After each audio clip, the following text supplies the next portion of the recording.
Hey, it's Diana from Diana Marie Home. Today's video is another one about gardening. Feels kind of crazy talking about gardening this early because it is so cold outside and everything is still covered in snow. I'm in upstate New York, zone 5B. If you're new, I'm glad you're here.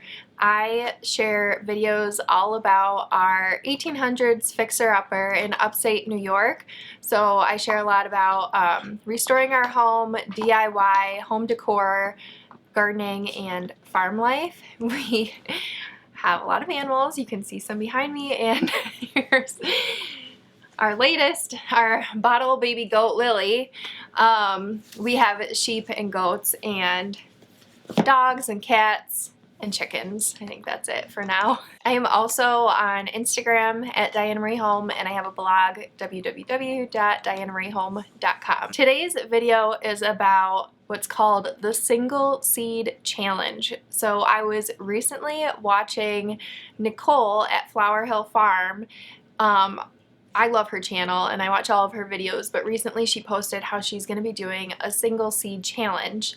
Fun fact, Nicole is also in New York, in Boonville, which I'm pretty sure is like only a couple hours away from where we are, in the Finger Lakes. This single seed challenge was created by a man named Scott, and I will link his YouTube video describing the whole challenge, but I found it through Nicole, and I'll link her video as well. What's really cool about this challenge is you can follow gardeners in their journey to growing these seeds. So let me tell you a little bit about, I think Lily's hungry. So I've been trying to make a video a week. That's my goal for 2022. And I swear every time I sit down to record, I try to do them during baby's nap time, but the animals go ballistic. And I think it's because it's winter and everyone just has too much energy.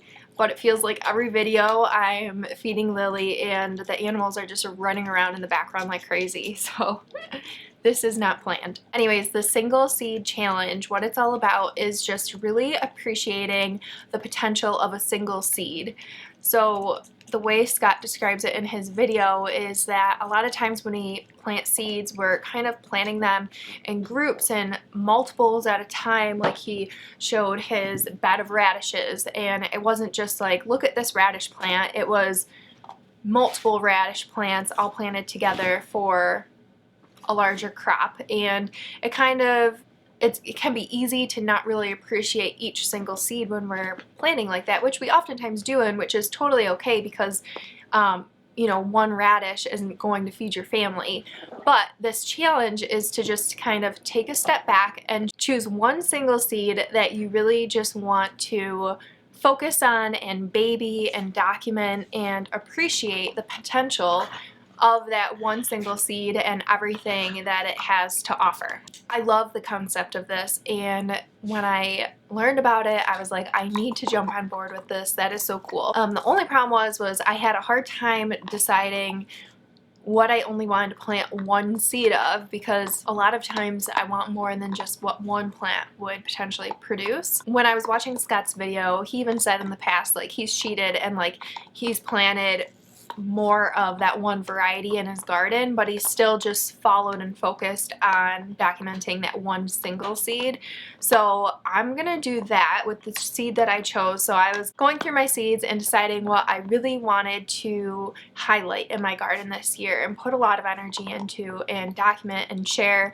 And at first I thought I was going to do hollyhocks, because I have this variety of hollyhocks I've tried growing and I've had a hard time getting it to grow, and I have 4 seeds left, so I was thinking that would be perfect for this. I could just plant one seed, baby it, and if something happened, Scott says just start over with another seed, and I had 4 seeds. So I was gonna do that, and then this morning I woke up getting ready to make this video and I was thinking, I'm gonna choose a different seed. So back up, like it was probably a month or so ago, MIGardener, he has a huge YouTube channel and sells seeds, and he released seeds that he has been working on for years. So it was 4 or 5 years ago.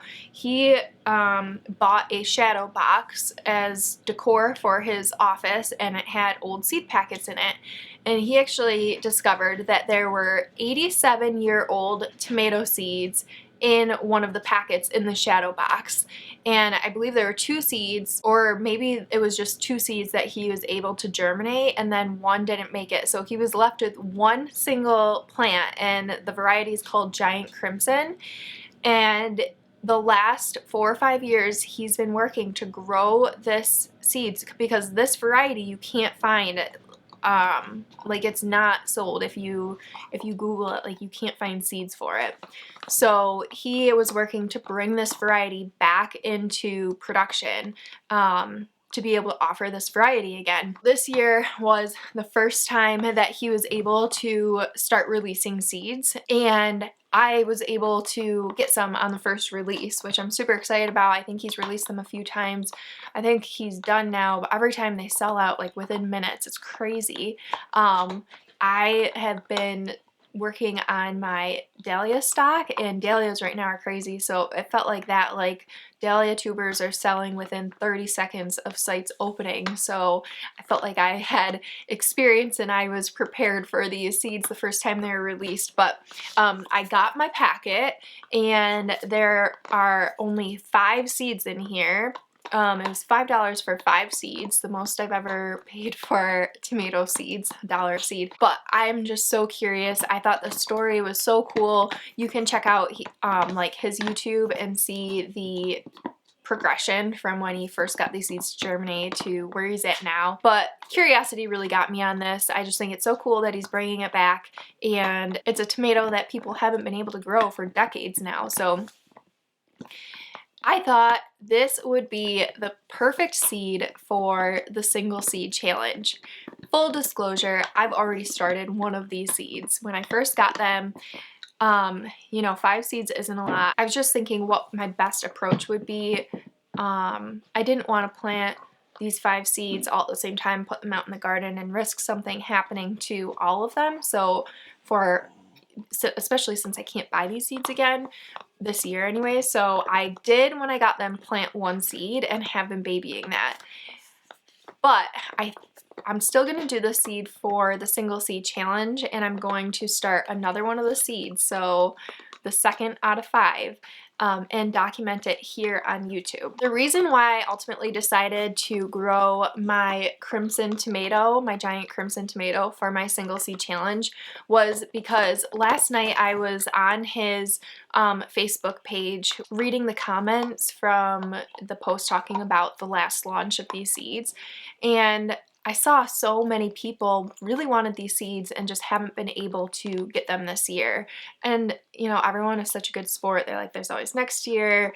But there were a lot of people who wanted to grow this and can't this year. So this morning when I was thinking about this video, and the point of the single seed challenge is to foster a single seed and appreciate the potential of a single seed, but it's also to build community and to be able to follow along with other gardeners and what they're growing, and really being able to watch the process of these plants going from seed to fruit, and then, you know, the full life cycle.